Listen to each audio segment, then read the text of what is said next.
Okay, so hello everyone. I'm Chloe. Today I'm just gonna be doing my makeup in the background while I discuss Ateez's new comeback. I'm super excited about it. I've been in Ateez since okay, so here's the confusing backstory about the whole situation. Since KQ Fellas was a thing, I had always been involved in the K-pop community. I used to kind of stand Girls' Generation back in the day, and I obviously when Psy came out with Gangnam Style, it was super big where I'm from, which is the States, and I was it kind of put me on the scene of the K-pop industry. And then I started getting into obviously BTS and EXO and the more BoA, Red Velvet, the more known household names. It kind of put me onto it, and then I just started keeping my eye on the K-pop industry until KQ Fellas I don't know came into my radar. Ever since then, I had always kept an eye on Ateez and tried to see what they were doing and stuff like that.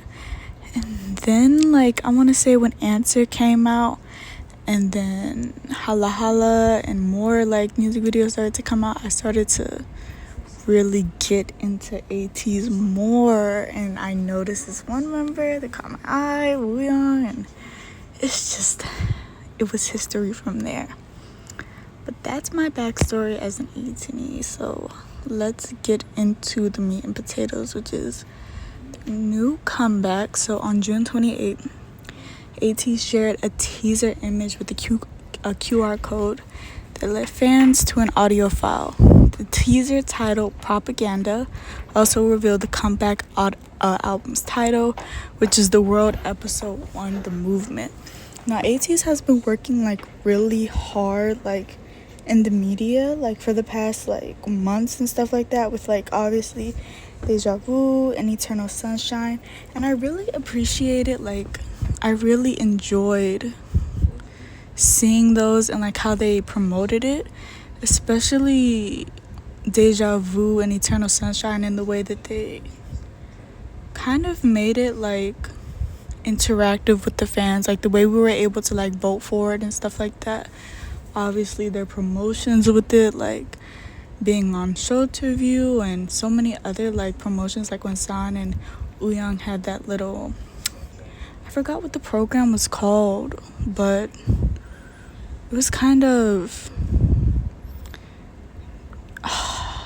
they were on a program with Nayeon and these other guys, and they were I just enjoyed the promotions and stuff like that. And I thought it was very refreshing.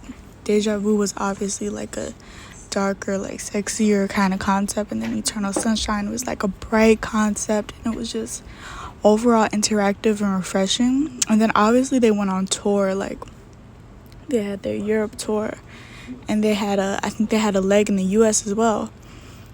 And it was just, I enjoyed it so much. They went to Japan too. It was all just very interactive and refreshing, and they really worked so hard. You could see how hard they have been working, and it's just, honestly, I feel they need a break kind of.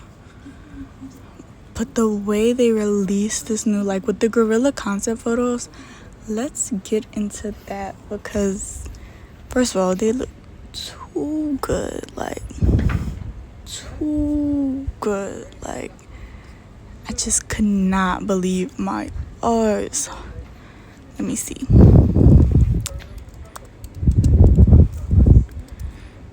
Gorilla concept photos. It was just giving sportswear meets spy. They looked like they were spy boys. They're going to steal something. Okay, first of all, let's get into all the members' hairstyles on these concept photos. So San had this blonde hair and dark, you can see some of his roots are starting to grow in, and like the back of his hair is kind of like long, like kind of like a mullet style. And I saw today, because as I'm recording this is July 17th, I saw today that he actually ended up cutting his mullet off in Japan, which is so sad to see it gone. I miss the mullet so much, but it was short-lived. You live and you learn.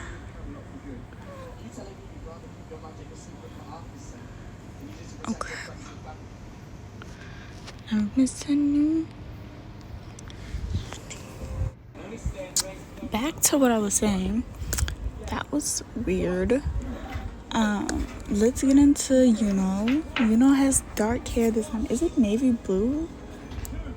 Let me get into this actually. It looks a little navy blue. Like, I just love the entire like concept of it. Like, kind of the grayish bluish. It kind of is on the same theme that Deja Vu was on, like color coordination. But as I get into like other members, like the way they're styled, they have like kind of this pop of red, and obviously the gorilla like font is red, but everything else, like the way that it's styled, it's kind of like this theme of like blue, gray, dark black. It's very refreshing. Obviously, as we get into Hongjoong's concept photos, he still has his Oreo hair, even though one side of his Oreo hair is like kind of silver-ish, sort of. Another one.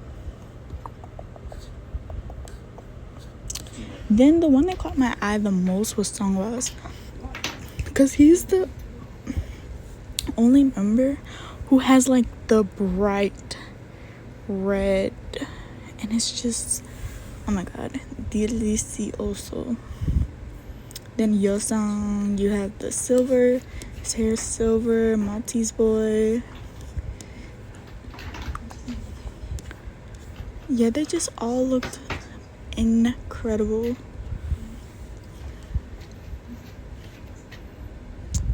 But yeah, I just have my shock and my whole frustration. Honestly, as an 18-year, I was not nowhere near expecting Ateez's comeback to be as quick as it was, like, because they worked so hard for Deja Vu, and they worked so hard on the tour, and they worked so hard on their promotions and stuff like that.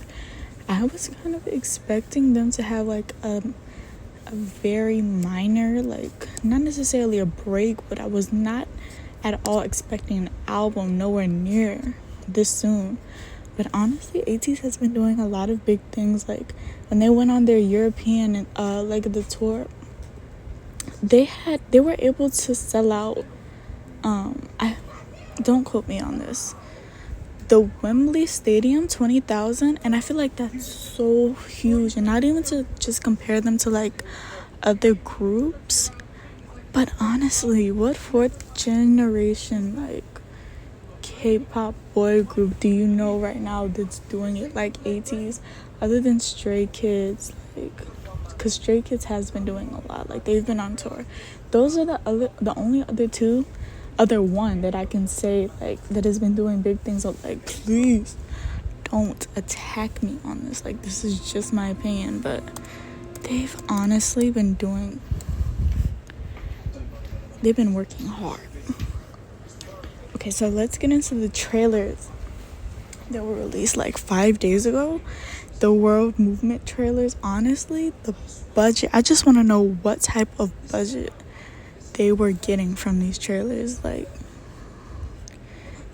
I have this ongoing like running joke with my friends, like that is kind of giving like sexy like Assassin's Creed, which it literally is, because as it opens up it says like chapter 2, and it's almost as if everybody's wearing like these white hoodies like near this factory. And then when you go back to the concept photos, you kind of see like this similar theme where it's like it looks like the inside of a warehouse, like the inside of a warehouse. And then in the Movement trailer you can see like on the outside it's like it's quite clearly like a plant, like a factory on the outside, and everybody's adorned with these white robes, and then they like take it off, and you know, it's under like a telephone pole. I need to read up, and I'm gonna make an update to this video where I actually like begin to understand Ateez's storyline. Because honestly, if you ask me, I don't know. Like, I'm here when I listen to Ateez, I'm here for the music, I'm here for the theatrics, I'm here for them as artists, and I appreciate the visuals that we get. Like, I can kind of somewhat follow along with like the story elements. Obviously they're all connected, they travel through time, they're trying to escape that they have like quite a few enemies, because I noticed in Don't Stop music video, now obviously this trailer, like the guy with the broken glasses, and then like during the Hala Hala era, like it was the guy with the like the masked member that nobody knows who they were. But I'm gonna update you guys. Super excited for overall just like to see what's gonna go on with this like comeback, and I'm gonna do like a video when it drops, like a reaction video or something like that, because honestly the endorphins I'm getting from this are just incredible, literally incredible. Too excited. I'm going to be so hyped for the 29th when this finally drops. I'm gonna be incredibly excited. Nobody talk to me when it happens. That's that. And this is my cat, Novine. But yeah, this was just a little quick makeup video thing as I talk and rant in the back. But that's all I have to say, lovelies. This is gonna be a rant channel. Bye.